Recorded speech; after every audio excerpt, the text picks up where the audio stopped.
मेरे साथ हुआ ये था कि मुझे एक टॉपिक प्रेगनेंसी हो गया था। जैसे कि अब इतना डिटेल तो मैं नहीं बता पाऊँगी, आप लोग इसको सर्च करोगे ना तो आपको इसके बारे में जानकारी मिलेगा। और मैं आप लोग को इसलिए बता रही हूँ ना कि कभी भी आप लोग के साथ ऐसा घटना अगर घटता है तो आप लोग इस पर ध्यान दीजिए। टॉपिक प्रेगनेंसी उसको कहते हैं कि वो बच्चेदानी में ना होके एक ट्यूब में होता है।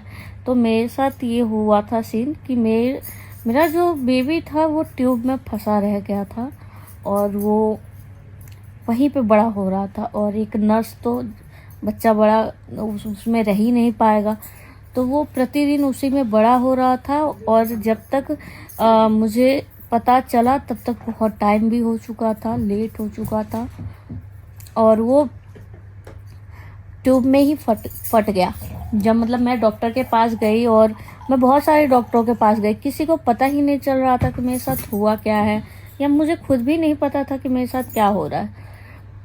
मैं आई दिल्ली फिर से और अपने आप को एक अच्छे डॉक्टर के पास दिखाने के लिए गई, और यही है द्वारका में आकाश हॉस्पिटल।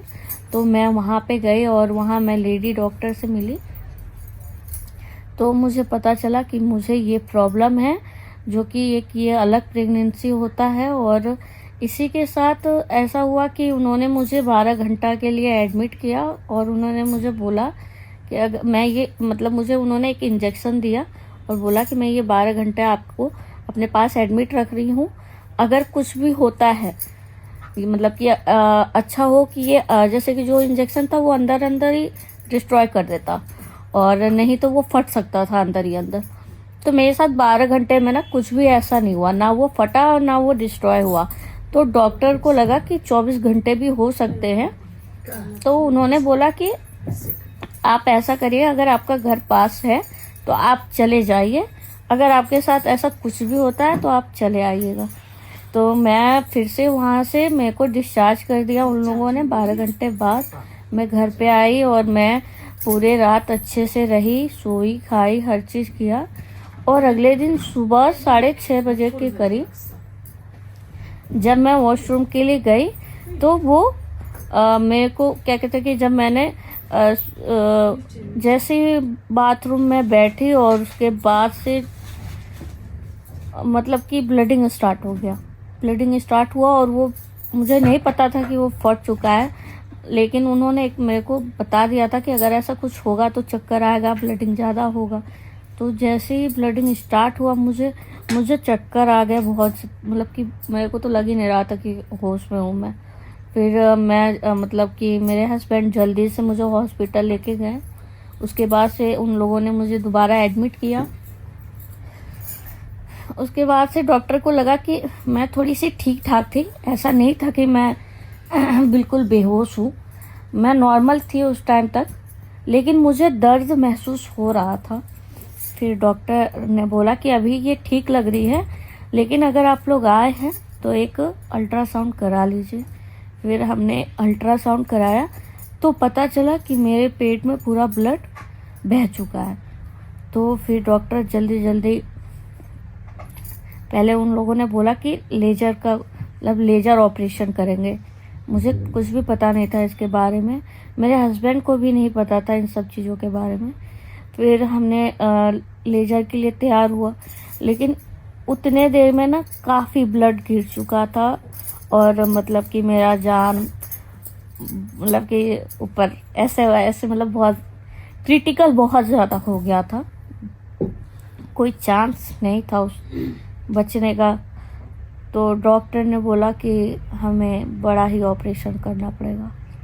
फिर वो फर्स्ट टाइम का एक्सपीरियंस मेरे को भूलता नहीं है। कोई बात नहीं, लेकिन जो भी होता है अच्छे के लिए होता है, इसलिए मैं आप लोग को बता रही हूँ ये सब चीज़ें और आप लोग के बीच शेयर कर रही हूँ कि कभी भी किसी भी लड़की के साथ अगर ऐसा सिचुएशन होता है तो आप लोग प्लीज़ डॉक्टर से ज़रूर मिलिए और अच्छी डॉक्टर से मिलिए। कोई भी इधर उधर क्लिनिक वगैरह इन सब चीज़ों में मत जाइए, अच्छे डॉक्टर से मिलिए, क्योंकि ये जो प्रॉब्लम है हर किसी को नहीं पता है इस प्रॉब्लम के बारे में। ये बहुत ही कम औरतों के साथ होता है, तो प्लीज़ आप लोग ये इस बात को तो ध्यान रखिएगा। तो अभी फ़िलहाल तो मैं ठीक हूँ, अभी मुझे टाइम लगेगा रिकवरी में, बट कोई बात नहीं, मैं ठीक हो जाऊंगी तो फिर से मैं अपना काम स्टार्ट कर दूंगी। तब तक के लिए थोड़ा सा आराम करूंगी। और साथ ही साथ मेरी मम्मी है, मेरे माँ का आशीर्वाद है, भगवान का आशीर्वाद है, सबसे ज़्यादा मेरे हस्बैंड का आशीर्वाद है। क्योंकि उस दिन वो मऊ से, जिस दिन पवन सर का शादी था, उसी दिन वो जस्ट बारात के पास पहुँचे ही थे कि मेरा इतना प्रॉब्लम स्टार्ट हो गया था। और वो गाड़ी उठाए और वहाँ से मतलब कि 10 घंटे के अंदर अंदर वो दिल्ली पहुँच गए,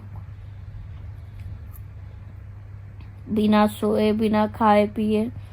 वो 24 घंटा मेरे एकदम मेरे देखभाल कर रहे थे और मुझे विश्वास ही नहीं हो रहा था। ऑपरेशन थिएटर में मैं जा रही थी, रो ये रहे थे। अभी लेकिन खुश है। इनका मुंह दिखाओ, दिखाओ मुंह दिखाओ अपना।